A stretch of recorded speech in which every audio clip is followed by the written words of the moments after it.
The entire video can be summed up like this. The top 1% have so much wealth that a 2% wealth tax can completely eliminate income tax on the first 100K earned for all households. In other words, a married couple earning 100K a year would pay no income tax. A single person earning 200K a year would pay taxes on 100K instead of 200K. Can a system like this exist? Absolutely. Because 1, a smaller scale version already exists in the form of foundations, and 2, a draft already exists. I'll explain in further detail, but just a warning, there's a lot of math. According to USA Facts, the top 1% collectively owns 43 trillion, and this was in 2023. 1% of this value is 430 billion. Remember this number. And remember that this was 2 years ago. The 1% are even wealthier now. According to the official 2023 US Census, here's the household income breakdown. The census only goes up to 200K, so I broke this category down into the top 1%, the top 5%, and then everyone else that makes more than 200K but less than the 5%. And to be in the 1%, you need to earn at least $787,000 a year. And if you add up all these numbers, 3/4 of all households earn less than 150K a year. How does 430 billion, or 1% of the 1%'s wealth, compare to how much the rest of Americans paid in taxes? I calculated this by calculating the earnings of each income bracket using the following assumptions. 1. Everyone is W-2, since it's the simplest. 2. Everyone's single with no dependents, since married couples and those with dependents pay less tax. 3. No one gets any tax breaks or credits or write-offs, so you can't write off business losses or interest payments on your tax return. Everyone is taxed as if they earned the highest amount. So if you're in the 50 to 75K bracket, you're taxed as if you made 75K. If you're in the 35 to 50 and you earn $35,000 a year, you're taxed as if you made 50K. And FICA taxes are not included. FICA is the Social Security and Medicare tax. Remember this, I'll explain more later. Here's a big chart, but here's how it works. The leftmost column shows the income brackets like before. The middle column shows how much that particular income bracket would have paid in federal taxes using the aforementioned rules. For example, someone earning 15K a year would have paid $1,500 in taxes, and someone earning 100K a year would have paid 17K in taxes. And this is just income tax. It doesn't include the FICA taxes. And the last column shows how much the collective amount that the 99% paid in that bracket. I didn't include the 1% in this because, 1, that income bracket is too varied, since both people earning $1 million a year and those earning $10 million a year are in this bracket. And honestly, let's be real, the 1% doesn't pay tax. Anyways, what this column means is the US government collected $205 billion from 99% of us. They collected $145 billion from 92% of us. If you took out the 15K bracket, and then you just apply the logic and so on and so forth. According to my calculations, the US government collected 4.67 trillion from 99%. But the reality is much different. According to the IRS, they only collected 2.6 trillion from income taxes from the 99% in 2023. This includes FICA. Our calculations show 4.67 trillion.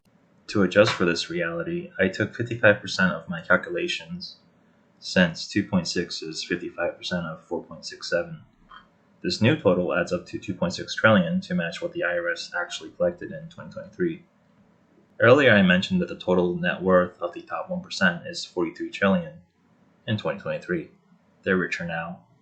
Remember, 1% of 43 trillion is 430 billion.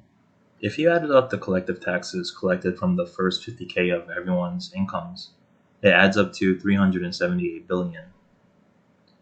In other words, a 1% wealth tax on the top 1% richest American households lets everyone else not pay taxes on their first 50K and have billions left over. If you counted up the totals on incomes 100K and less, it adds up to 848 billion. A 2% wealth tax collects 860 billion, which means a 2% wealth tax on the richest 1% means all American households will have their first 100K be tax free, which I mentioned at the beginning of this video. So if you earn less than 100K, you pay no income tax. And that includes Social Security and Medicare. Is such a system possible? Like I mentioned earlier, yes. Because 1, we already have a draft for a bill that does that. 2, we already have smaller scale versions in the form of foundations. When it comes to the draft, Senator Elizabeth Warren already had a plan ready and tried to pass this bill several times, but the rich assholes always shut it down and hated her for it. And smaller scale versions already exist in the form of foundations. Foundations are required to distribute 5% of their fair market value every year for a charitable purpose, although I'm not sure how the Heritage Foundation is charitable in any way. But in other words, these organizations have to give away 5% for the greater good. Of course, many will oppose a wealth tax, saying things like, "Oh, but the 1% create jobs.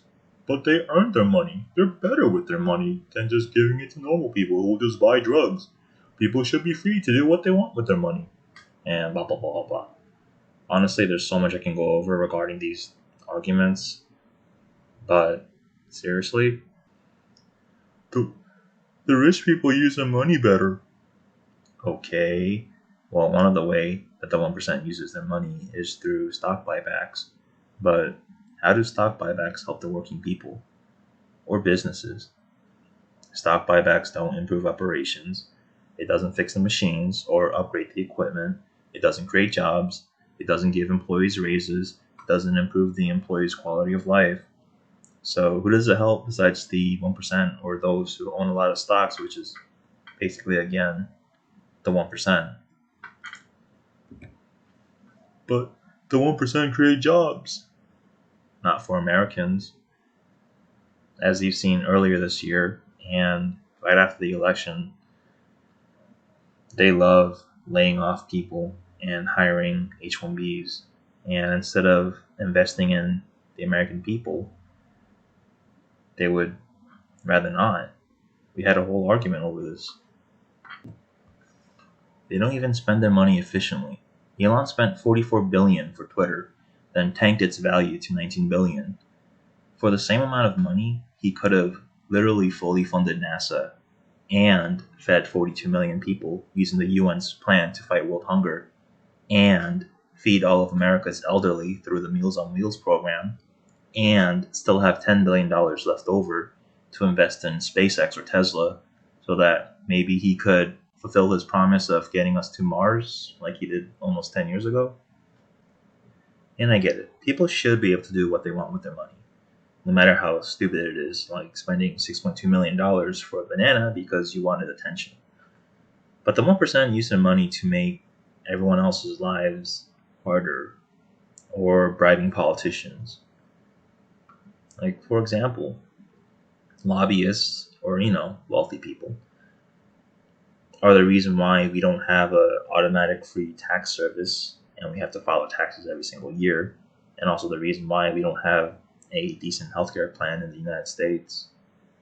Meanwhile, regular people are spending their money supporting local businesses and small mom and pop shops and just getting along their lives, supporting the economy.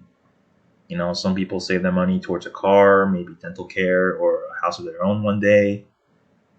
Well, not anymore in this economy, but still. Yeah. Tax the rich.